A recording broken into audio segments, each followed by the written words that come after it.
Magandang araw sa ating lahat mga kapapsi. Kagagaling ko lang sa palengke mga kapapsi. Naghanap ako ng ulam mga kapapsi. Nakita ko yung tilapia. Sobrang sariwa. Buhay nga tilapia to mga kapapsi. Bumili lang ako ng mahigit 1 kilo. 1 kilo ka nga. Sobra pa nga 1 kilo. Pinagkasiyahan ko lang yung dala kong pera. At saka may tira ko. Bumili din ako ng hipon. Yan. Sapayan kung tatawagin sa amin. Sa probinsya namin. Sapayan sa Bisaya. Yan, hipon. Tama-tama din yan. Sa next video natin, hanapan natin yung partner yan mga kapapsi. Ang lutuin lang natin muna, itong tilapia. Dahil napakasariwa yung tilapia mga kapapsi. Namimiss ko rin kumain ng tilapia. Sabi ko maganda sana yung luto paksiyon. Kaso lang, sabi naman ng isa, ng amo ko, misis, prito na lang daw para kakain din yung mga anak ko. O, ngayon. Yan, siya ang nasusunod at ginawa ko. Pinirito ko lang mga kapapsi. Yung tira niyan bukas, bukas natin desisyonan yan o mamayang hapon, gawin natin iskabitsi o anong magandang recipe niyan. Yan, 3 lang muna nilagay ko sa aking mahiwagang kawali mga kapapsi. Nakita naman ninyo ang aking mahiwagang kawali. Yan, 3 lang muna. Dahil medyo marami-rami naman yan, di naman maubos lahat yan. Siyempre, pag prito, alam naman yung prito, mabilis tayo manawa sa mga yan. Kaya hanapan natin siya ng partner. At ako po ngayon mga kapapsi, kakain na.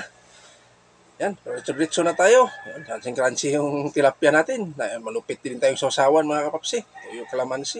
Gumuguhit talaga sa lalamunan natin yan. Hindi ko lang pinapakita sa inyo mga kapapsi dahil napakaraming sili. Mamaya baka hindi nyo gusto. Yan. Napabili rin ako ng silis palengke. Isang tumpok. Karaming siling pula ang binili ko. Yan. May sasawan tayo. Yan. Kung sino pang hindi kumain dyan, sabayan nyo ako. Kain tayo mga kapapsi. Napakasimpleng ulam lang ito mga kapapsi. Pinaritong tilapia. Para sa akin ay napakasarap na ito mga kapapsi.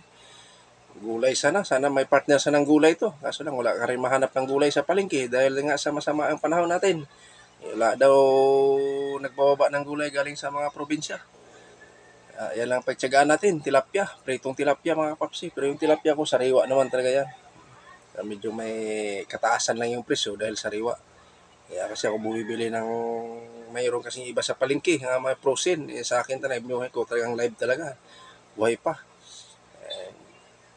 Mas ganahan ka magluto o ganahan ka kumain lalo na pag makikita mo yung hitsura ng isda. Talagang mapapasarap ka o mapaparami ka ng kanin. Dahil sa kung bibilhin mo yung may iba dyan mga frozen na mahirap na mga papsi. Yan po, ipagpatuloy natin. Yan. Kinamay ko na mga kapatid. Alam naman niyo, pag ako lang talaga mag-isa kumain, talagang kinakamay ko na talaga.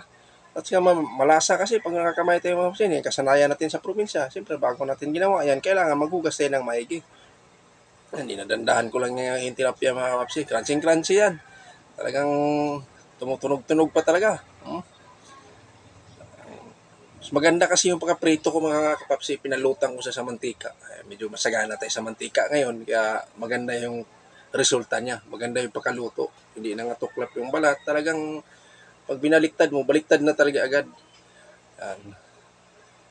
Yan. Pumupunas-punas na si kapapsi ng pawis. Medyo gumuguhit na yung ating sausawan. Napakarami pa namang sili. Kalamansi. Talagang papawisan ka talaga yan. Pag ganyan na yung sausawan mo. Dandahan ko lang mga paps kasi minsan may tinik pa. Siyempre sanay tayo sa tabing dagat tayo nakatira dati sa probinsya namin. Siyempre kailangan ng ingatan pa rin natin dahil hirap na pag sumablay tayo, iba yung tinik ng tilapia. Medyo matigas yan kaysa ordinary isda na nasa dagat.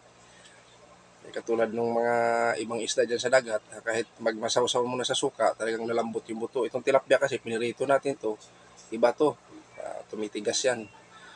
Yan na po mga kapapsi, update ko lang sa inyo at ako po nagpapasalamat sa inyo sa walang sawang suporta nyo sa akin. Mag-ingat po tayo palagi mga kapapsi. Hanggang dito na lang ako. Bye-bye.